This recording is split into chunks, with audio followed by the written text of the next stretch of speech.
Welcome back in CEO's Raw Reality show number 5. As you can see behind me, I'm back in Prague, Prodator's offices, and this video is not gonna be like last one when I was crying and I was in depression because January was very difficult, blah blah blah. In February, in this video recap, you will know how I hired somebody who I fired. You will know how I went through over 30 screenings for position of office manager and account manager. And not only that, I will share with you my crypto portfolio investments, which already doubled, but in this video you will know my strategy for upcoming 12 months.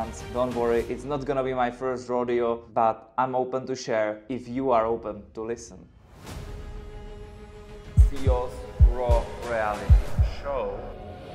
There is not many HR marketing agencies out there, especially the ones which providing guarantee for their work, otherwise they work for free. But what we are very special is that we are sales driven. There's very few HR marketing or marketing agencies which are sales driven. Basically, what drives the revenue is a sales team of consultants who explain to the clients why their solution is making sense for them. But that's not only thing why I'm telling you. The second thing, we have a great delivery team which is delivering outstanding results. But we still don't have the between, the bridge. As you know from previous video, we are missing currently office manager and account manager, and within February, once I got back to Prague, my number one priority was find office manager or find account manager. So I sit down and write down who is the ideal person, how it looks like. Then second task which I give myself is what they have to understand.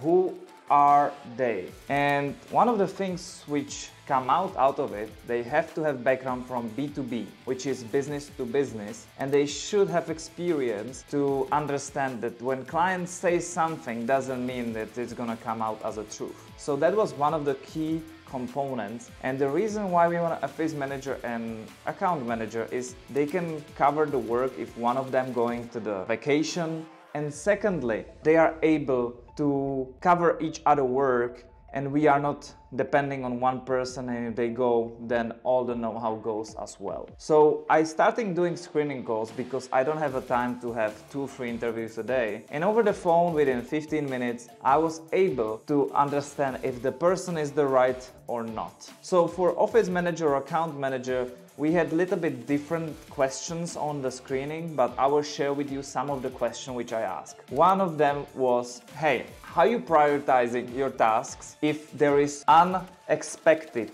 ASAP task coming to you from the management? And then we see how they react. Which softwares you were working in the past and how you're reacting if somebody gives you new software which you never work with any explanation, can you handle it and start efficiently work with it because, I don't know, you Google the 1, 2, 3 step online or you need somebody else support. And one of my favorite questions is, what is the difference for you between working in a stable company and startup? And what I figured out after that answers, many of them, they don't understand the difference between working in a startup and working in a company which is there for 10 years. Because then if you are working for the company like corporate, there is many manuals, there is people who can explain to you what to do, and there is very rigid environment. But in a startup, you are on your own, you have to figure it out a way. It's very close to entrepreneurship because there is nobody else to ask. And you have to think on your feet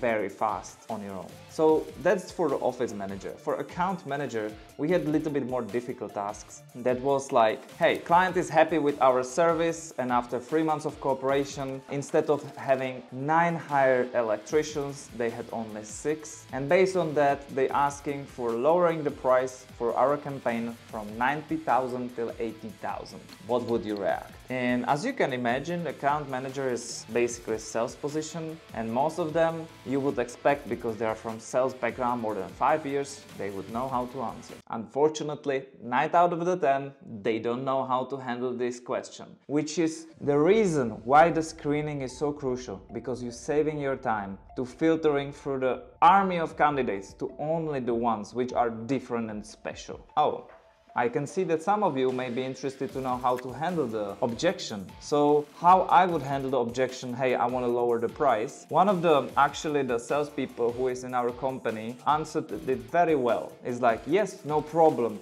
We just confirm the order instead of 3 months for 6 months and you can have the price you want. Oh, but we don't need as many people. Okay, in that case, it has to be this price, because would it be fair to other clients if you would receive the price which they don't have? No. So if you want a better price, I can give you, but you have to take a longer contract. If you want a shorter, then the price logically has to be higher. So there is a way in a sales which, if you know, it's very easy. If you don't know, it's hard. If you don't train, it's even harder. And that was one of the things which really shocked me, because most of the salespeople, they don't invest in their education. I asked them, hey, what do you study? How you develop yourself? What personal development you are taking? Most of them were quiet. They are not used to work on themselves. I was shocked. And another question which I like to ask them is, hey, client promised us to deliver us materials by Friday, and let's say 40% of clients doesn't do it by Friday. How would you prevent to it? Again, you see how fast they react. And many of them, they will tell you, I cannot know, I'm not from the business, I don't understand the business. Immediately you spot the people who are not right for the startup, because they give you excuses, because they cannot know, The right people, they know why you are screening them. They know there is no right answer, and they don't try to bullshit you with any excuses. They just tell you straight away, hey, I know that maybe this is not right, but I think this is the answer. And one more very interesting question is, client promised to contact the candidates from our campaign twice and he didn't deliver it. So how you secure that for the third time he will really do it if he broke the promise twice? And then answer. 9 out of the 10, they don't know how to threaten to the clients, because they don't have experience in B2B and they think if they give promise they will keep it. The people who are experienced that priorities changed based on the urgency, they know how to create urgency from nowhere. They say, for example, hey, you give me promise twice, and if it happened third time, I'm sorry, but then we have, based on our GTC, General Terms and Condition, sanction, because we cannot do our work and it's damaging our reputation regarding to the X amount of hires from the campaign. So can I rely on you that for the third time you will keep your promise, so I don't have to send you some penalties? Yes. By which time you will call all the candidates and put it in an Excel sheet. Am I having your word? Yes, you do. So you're looking for the ways how to push on them. So that was the first part of 30 screening candidates, and I can tell you, out of that, just few really end up on interviews. Before I tell you how the interview process for office manager and account manager end up, I have to share with you the greatest news. We had the third highest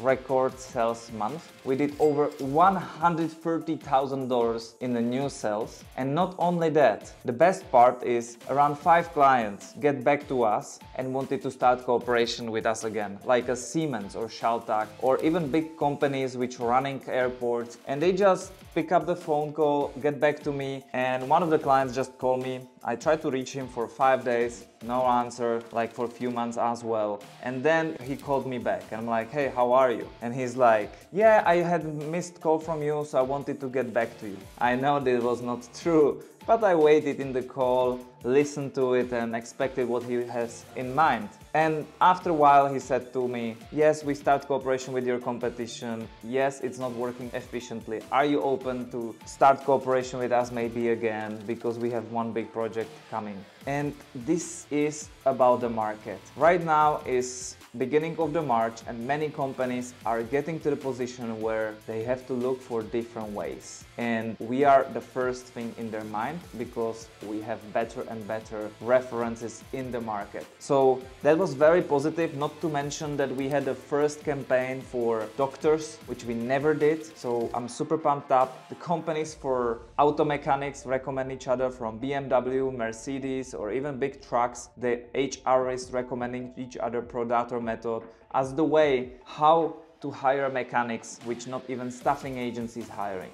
But let's get back to how we solve the situation for account manager and office manager. I will be transparent with you. That's the main reason why I even started this CEO's Raw Reality Diaries. After the screenings, week after week in February, I was more and more desperate because the candidates didn't get it what I had in my mind with the ideal candidate. I was thinking every week with Jiří, our marketing manager, what's wrong with these people? And I understand within first or second week that's maybe wrong something with them, but after third and fourth week I understood it's not about them, it's about our expectations, which are a little bit too high or the position is set up wrongly. So one of the things which was more important was account manager. So I was thinking, okay, so very important thing is that they understand the language in HR marketing, because one of the new salespeople was doing in HR marketing and he was having much quicker the understanding what we're doing here. So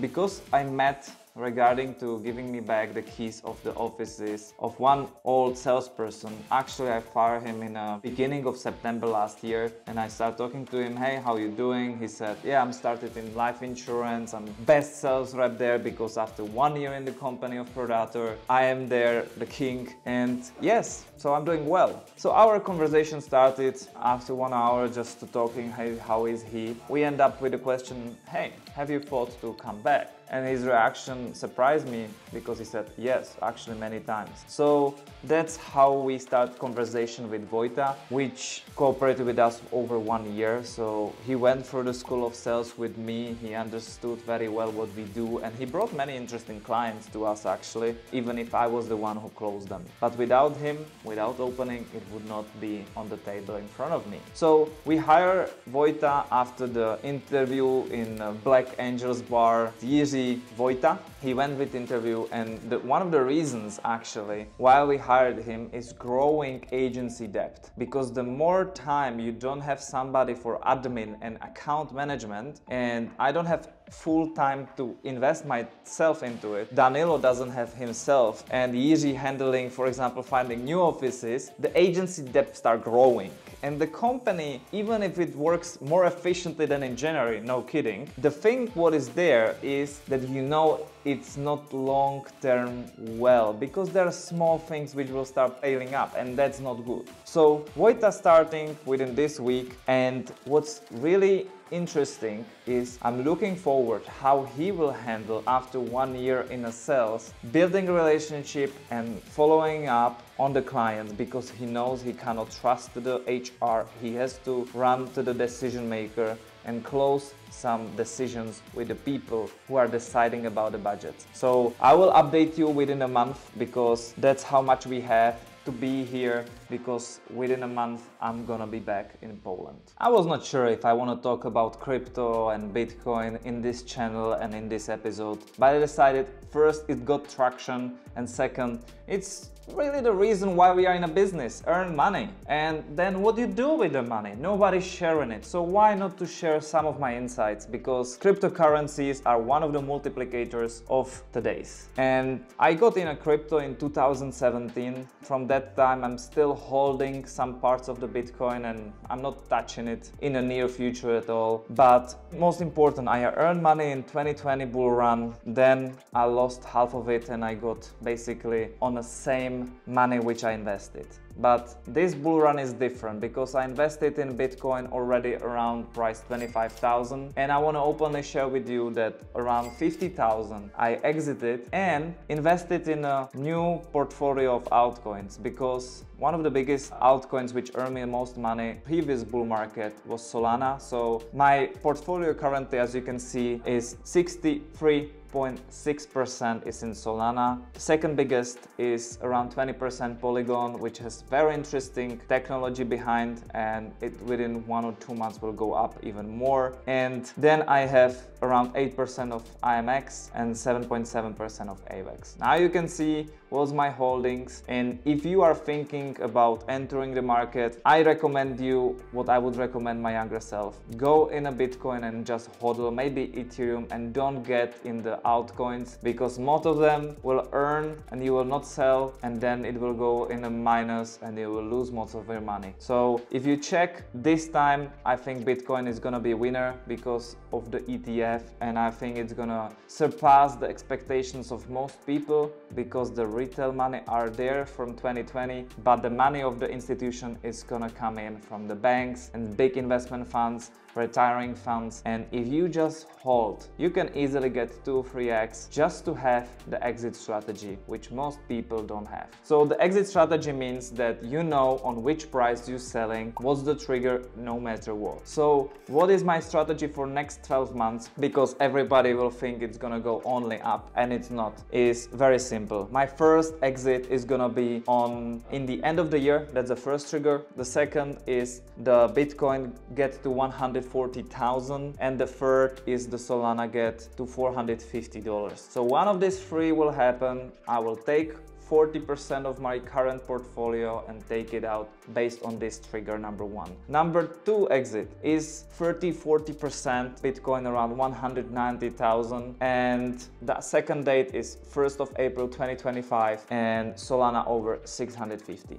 Then I'm taking 40% off, and last 20% I'm keeping there for one more month maximum if there is gonna be some altcoin season. And very high chance if I will be already happy with my profits, then I will not even keep this 20% on the market. I will take it out and I will be happy even if it go the Bitcoin to 250 or even 300. I'm okay to lose this potential profit because I will be already happy with getting in a Bitcoin around $25,000 and getting it out around 150 or 190. So that's my strategy. I'm curious if you are in crypto, what's your strategy? Which coins you are very hopeful about? Let me know in YouTube comment sections, and I'm looking forward to hear from you about that too.